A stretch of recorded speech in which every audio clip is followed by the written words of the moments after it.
Very excited to kick off the afternoon of programming with a panel titled Balancing Natural Resource Opportunities in the North. So please join me in welcoming our expert moderator, Ms. Lori Townsend, of the News Director of Alaska Public Media, and our panelists to the stage to help get us started this afternoon. Thank you. Hello. Thank you all for being here. And I want to say thank you to our panelists. And let's make sure that we know who our panelists are. First we have in our lineup here, Miss Christina Woolston, who is the External Affairs Director for Donlin Gold.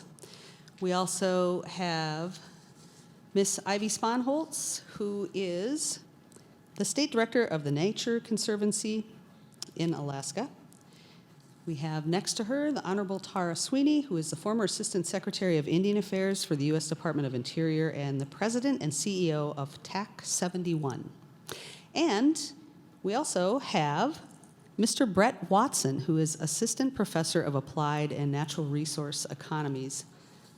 So we had a few changes to our panel lineup, but that's so Alaskan. People were weathered in places, and that's what happens. But that's okay. As we know from current headlines, the Arctic and its resources are very much on the minds of not just Alaskans, but also environmentalists across the country. Protests of the ConocoPhillips Willow Project and the National Petroleum Reserve on Alaska's North Slope were held in Washington, D.C., and videos denouncing the project on social media have garnered millions of views. Young voters say President Biden violated a campaign promise. Environmental groups call it a carbon bomb and have filed a lawsuit to try to stop the development. On the pro-development side, Alaska's congressional delegation and the state legislature filed an amicus brief to try to convince the judge the project should proceed. The judge could issue a decision by Monday, April 3rd. We know that Alaska has huge stores of natural gas and mining potential for rare earth minerals and other resources. And against this backdrop, we see the damaging effects of climate change across the country and the world. Dramatic headlines of destructive tornadoes, atmospheric rivers causing extreme flooding or intense snowfall, wildfires, hurricanes, and as storms intensify, they cause more damage and extend that devastation over a much larger area, such as the effects of Typhoon Merbok that slammed into Alaska's northern coast last September. So how can the concerns of environmentalists and resource development proponents be balanced? Is that possible? Or does the litigation loop just continue, one side wins, then the other? Let's hear from our panelists about these questions and many more. I'd like to start by saying, is it fair to say that the panelists here, with the possible exception of Ms. Sponholz, are supportive of continuing to develop Alaska's gas, oil, and mining resources? Do we just jump in? Absolutely. Do we thumb wrestle to see who gets to go first? Well, first I want to say thanks to everybody for being here and being a part of the discussion, and to the Arctic Encounter Symposium folks for hosting us. You mentioned the Alaska delegation being pro-resource development, but I think the distinction is they're pro-responsible resource development. It's not resource development at any cost, and that's Alaskans in general. We have a responsible, ethical, safe approach to our resource development. I get to work with an Alaska Native Corporation, Chilista Corporation, and the Kuskokwim Corporation to develop the gold that they own on their lands. It's part of their self-determination. And they wouldn't do it if it weren't safe and it weren't good for the people in their region. We look at the resources that everybody's using. Anybody everywhere, regardless of your politics, regardless of your position around a number of different projects around the world, you are using resources. So we should be looking to develop those resources in the most responsible, safe manner that we can. And there's no better place than Alaska because we've done it safely. We've got excellent examples of that for generations now. All right, and I'd like to just go to Ms. Sweeney next, and then we'll come back to you, Ms. Sponholz, after we hear from Mr. Watson, too. Well, thank you, and good afternoon to all of the participants. It's really nice to be here again at Arctic Encounters. I personally am pro-development and grew up with resource development in our backyard on the North Slope, and I know that there are a number of people in the audience from the North Slope who can also speak to this issue, probably with more authority than I can, but knowing that there is an opportunity for responsible resource development through effective stakeholder engagement and ensuring that the community's concerns and input are met and included in the process is one very important factor in ensuring that responsible resource development takes place in Alaska. And the beauty of that is, in addition to the state regulations and the federal oversight of development in our state, the county government, the North Slope Borough, certainly has their own sort of standards that need to be met in order for development to take place responsibly on the North Slope. And the U.S. has the most stringent environmental standards across the globe, and that's something we should celebrate and be proud of. Thank you. And Mr. Watson, your thoughts, or do you take a neutral stance? Yeah, I would say that, as an economist, I tend to view things through the lens of a cost-benefit type calculation. And so, on the one hand of our ledger, we have potential benefits for resource development, and who gets those benefits and what those benefits are, is an important part of the inputs to that calculation. And then on the other hand, we have a cost side. We know that resource development bears an environmental cost associated with it, and how those costs are distributed between local communities, regional agents or regional actors, state actors, national or international persons. Those all need to be considered as well. Thinking about kind of how those costs and benefits break down when it comes to resource development, we tend to think about some impacts being more localized. That's true of the mining industry. A lot of their impacts are felt more locally. Whereas some of the development associated with oil and natural gas has more global implications for its negative externalities. Externalities are the negative costs associated with fossil fuel production.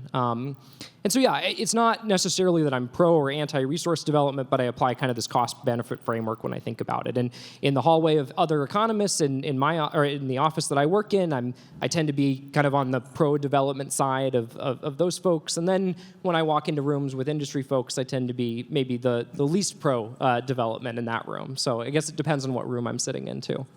All right, thank you.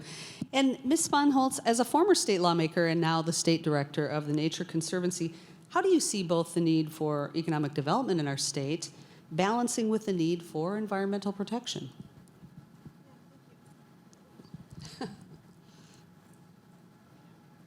Is it not on? Thank you. All right, there we go. Now I've got a microphone that works. I think that what we know is that the transition away from sort of a traditional resource extraction economy to a new sustainable energy economy is going to take time, and that we have a lot of opportunity as we work on that transition to identify real solutions that can help to make individual Alaskans' lives better, as well as everybody across the North. And I think, when we think about solutions at the Nature Conservancy, I'm not here to debate resource development. What I think that the way that we approach our work is in the solution space.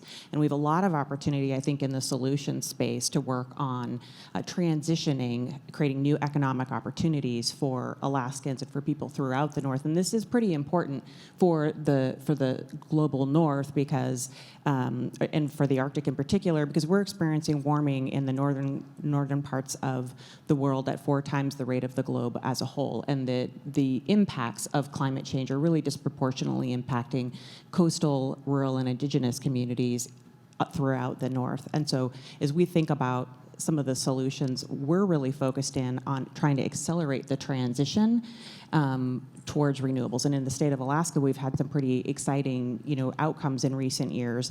Between 2010 and 2020, we saw about $700 million in investment in renewable energy. And doing that helped to move communities throughout Alaska away from very expensive diesel that had to get shipped in, that often cost, sometimes in peak load periods, about about $16. That's really, really unaffordable. It's also just incredibly impractical. And when I think about, Alaskans' need for energy security, and some of the global issues that we're talking about, earlier at the luncheon panel, for example, when we've got a war in Ukraine that's creating energy cost spikes, we have this opportunity to move towards lower cost energy that's more locally based, that creates new job opportunities in rural and coastal Alaska, that is, I think, good for everybody. All right, thank you. Mr. Watson mentioned cost-benefit calculations. When you think about balance, development, sustainability of resources into the future, and the rapidly changing climate, how should mitigating the effects of climate change, such as more intense coastal storms that devastate communities, how should that be considered, and who should pay? Is it an additional mitigation tax on industry, or should state and federal governments pick up the tab for recovery? The costs, as we know, are rising rapidly. So, Ms. Woolston, start us off. Who should pay for what's happening with climate change? It's so interesting because just this morning, so Donlin Gold is on the traditional lands and owned by the Calista Corporation and the Kuskokwim Corporation in the Yukon-Kuskokwim region. And the community's needs and their infrastructure are deteriorating. What we'd love to see is a partnership on meeting the needs that they have right now. The village of Crooked Creek doesn't have adequate water or power, and they're in crisis on a pretty regular basis. So how can we help solve those issues today? I think they'd love to think about the future, but the reality is so many of our communities are already in crisis with lack of infrastructure and their needs not being met on a regular basis. And having partnerships to accommodate and to meet those needs now and into the future are going to allow us the conversations to have that what next, what if conversation. Unfortunately, basic needs are not met right now. We saw with Murbach and some of these challenging emergency situations in our communities, it doesn't just impact them today, but in the future. So we're working toward subsistence boats being replaced. Those are things that the federal government doesn't replace. So as private industry, we feel as a good neighbor that we have the opportunity and in some cases the obligation to help meet some of those immediate needs so that we can focus on making things better and finding alternative energy and cheaper, cleaner, better resources. The region, the YK region, and I think Ivy hit it on the head, the highest rates in the United States. Our rural communities see that.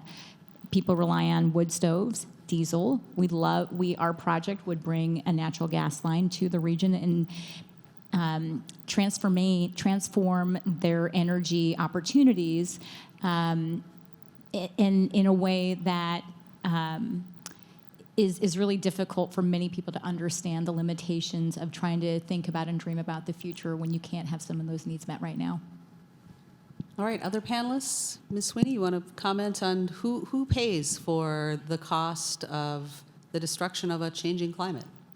Well, I think it's important to note that it shouldn't be a zero-sum game where there are winners and losers. And if we're really talking about natural resource development, there are a couple of things that we need to consider. That for national security purposes, Alaska holds a vast amount of resources. For the green transition, Alaska holds a vast amount of those resources. And I think we have an overlapping sort of philosophy in the sense, yes, there is going to be a shift in the energy portfolio for Alaska. I don't see us transitioning necessarily completely away from oil and gas or the critical minerals, but we do, and I see a number of policymakers from the state legislature here, it's important to take a balanced approach, to take an all of the above approach for energy solutions in our state, and also look at what are we for?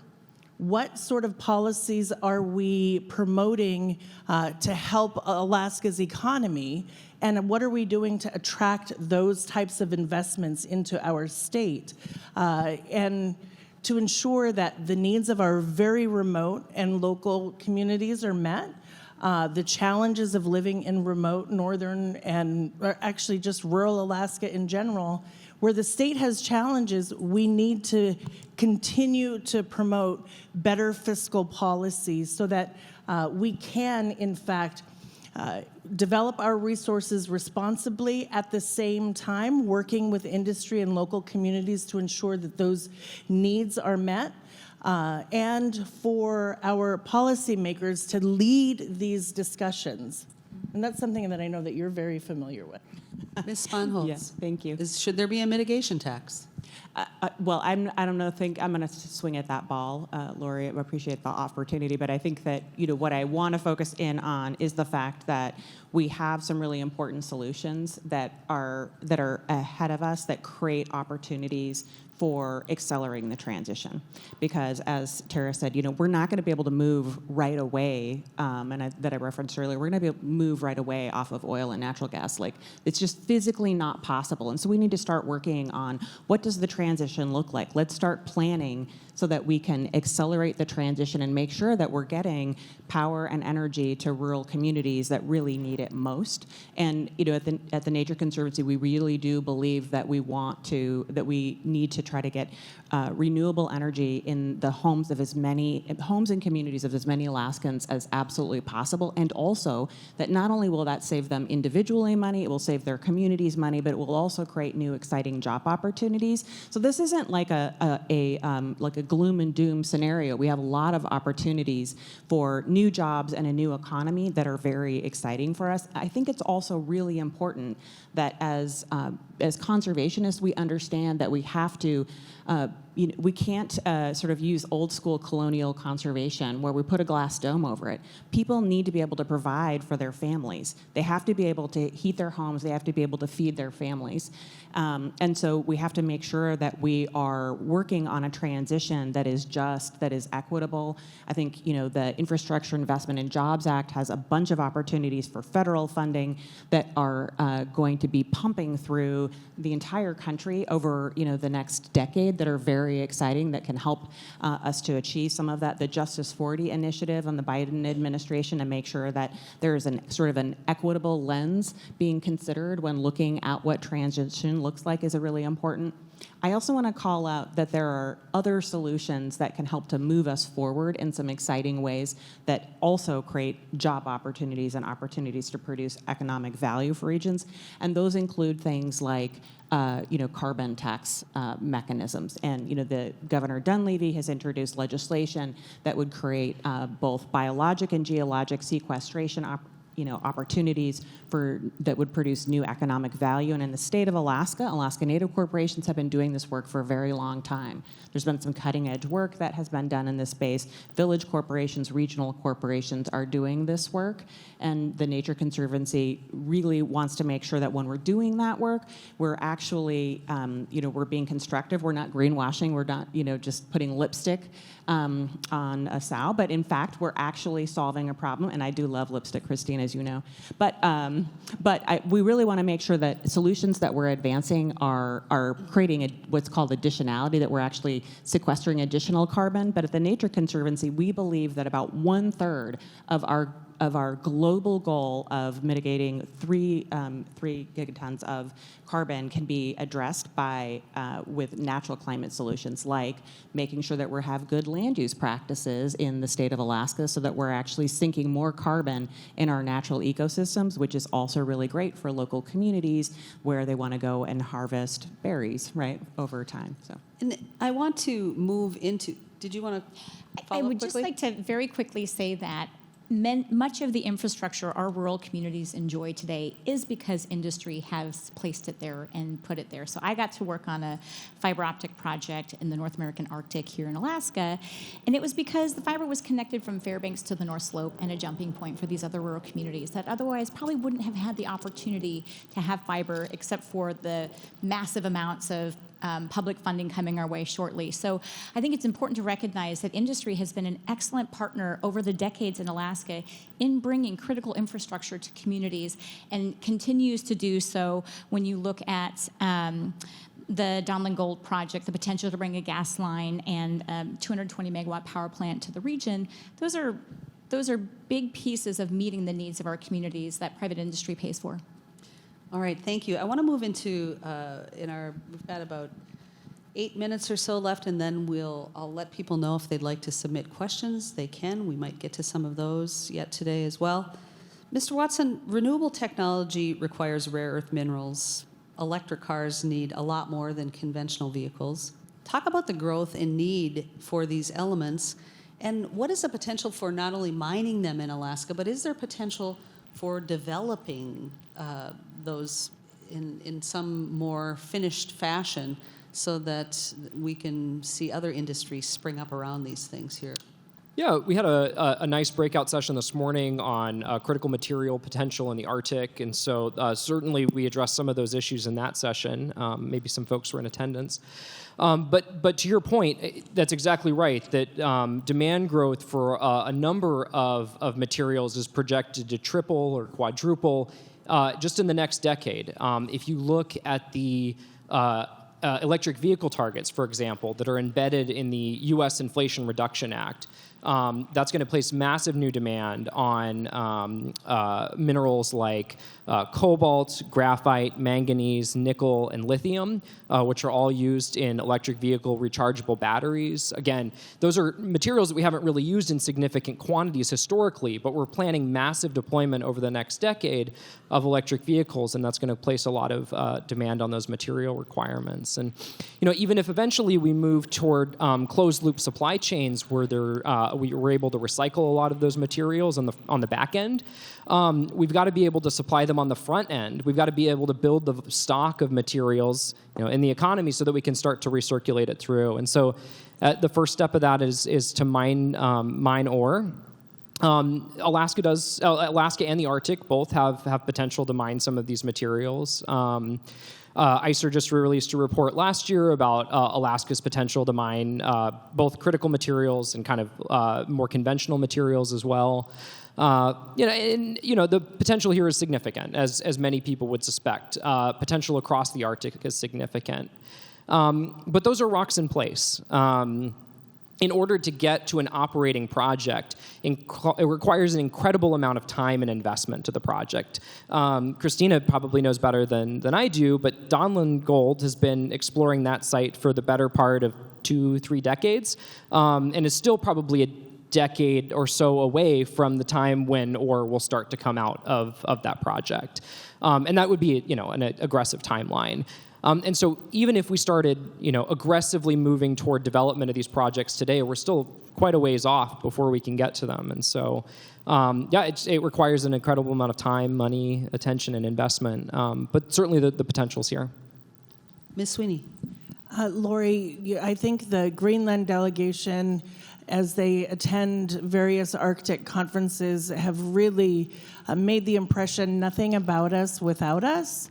And that rings so true here in Alaska with the communities that are impacted. Absolutely, they need to be at the table. They need to be engaged, not only just consulted, but also truly engaged in the process. And that's something that we see time and time again in our state that is effective. When project developers are working with the local communities and addressing the concerns that arise, you'll see a project move forward. And with respect to kind of growing the economy around mineral development, again, it goes back to what are we doing as a state to attract those investments and promote the value add industries that come through the development of those resources.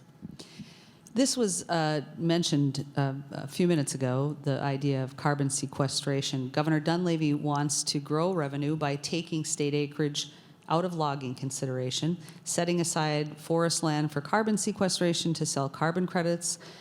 For all of you, and Ms. Sweeney, do you want to continue on there? What do you think is realistic here? The governor says hundreds of millions, perhaps millions of dollars can be made. Does that seem realistic? Is it that simple? Well, I'm not the economist, but I think this is a step in the right direction. Again, it's that all of the above approach to resource development.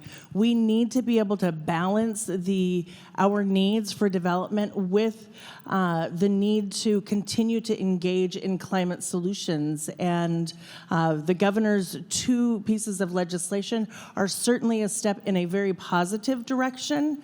Again, I go back to what else are we doing as a state to attract investment for additional carbon sequestration types of solutions? And I do think that there's tremendous potential across the Arctic for that discussion to continue.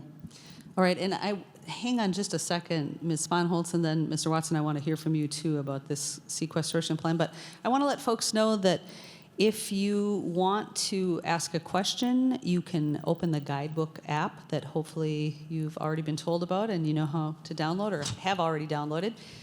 Use the sidebar, navigate to main stage Q&A. From the tabs at the top, you can choose Q&A, type your question, press ask to submit it. Or you can flip your agenda booklet over if you have a hardcover copy of that. Look at the back cover and scan the QR code for the main stage to submit your question.